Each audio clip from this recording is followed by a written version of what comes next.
భీకర యుద్ధం ముగించాలంటే చర్చలు మాత్రమే ఆప్షన్. కానీ ఆ చర్చలు జరపడానికి ప్రభుత్వానికి అధికారం లేకపోతే, ప్రతీకారంతో రగిలిపోతున్న సైనిక దళం చేతికి నిర్ణయాధికారాలొస్తే?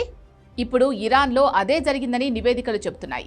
ఇరాన్ దివంగత supreme leader Ayatollah Ali Khamenei ఏర్పాటు చేసిన powerful military unit Islamic revolutionary guards core Iran చేతికి ఇరాన్ అధికారం చిక్కింది అనేది ఆ నివేదికల సారాంశం. అదే నిజమైతే ఈ యుద్ధం విధ్వంసక మలుపు తిరగడం ఖాయం. నిన్నటి వరకు యుద్ధం ముగింపుపై సంకేతాలు ఇస్తూ వచ్చిన ట్రంప్ ఇప్పుడు వ్యూహాలు మార్చి భీకర దాడులకు సిద్ధపడ్డానికి ఇదే రీజన్ అంటున్నారు రక్షణ రంగ నిపుణులు.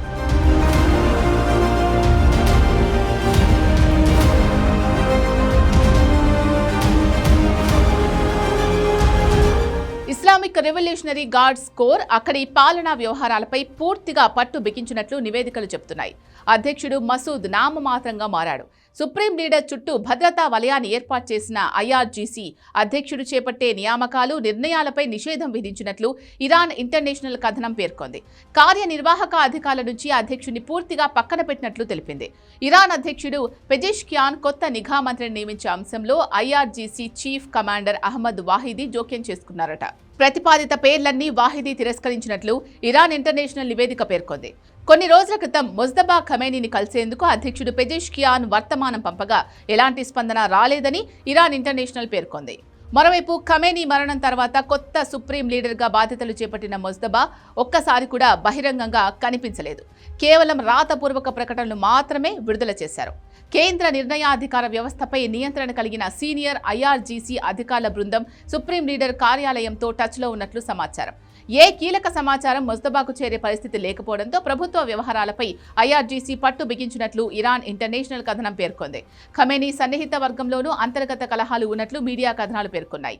ఇవన్నీ చూస్తుంటే ఈ యుద్ధంలో నిర్ణయాధికారం ప్రభుత్వం చేతిలో లేదని అర్థమవుతోంది.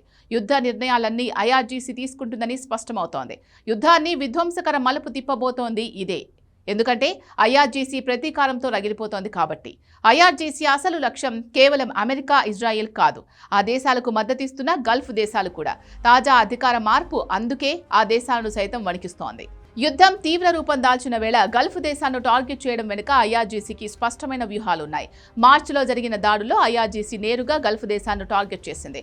దుబాయ్, షార్జా వంటి నగరాల్లోని విమానాశ్రయాలు, పర్యాటక ప్రాంతాలపై డ్రోన్ దాడులు జరిగాయి.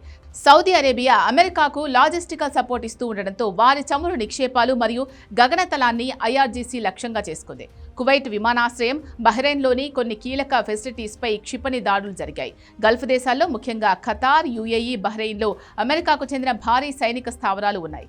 వీటిపై దాడులు చేయడం ద్వారా అమెరికాను వెనక్కు తగ్గించొచ్చు అన్నది ఐఆర్జీసీ భావిస్తోంది. గల్ఫ్ దేశాల్లోని మంచినీటి శుద్ధి కేంద్రాలు, పవర్ గ్రిడ్లపై దాడులు చేయడం ద్వారా ఆయా దేశాల్లో అస్థిరత సృష్టించాలని ఐఆర్జీసీ చూస్తోంది.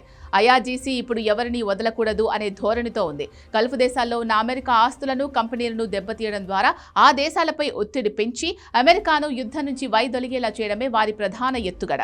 అందుకే ట్రంప్ సైతం యుద్ధం ముగింపు సంకేతాలు ఇచ్చినట్టే ఇచ్చి ఇప్పుడు విధ్వంసకర దాడులకు సిద్ధపడుతున్నాడు.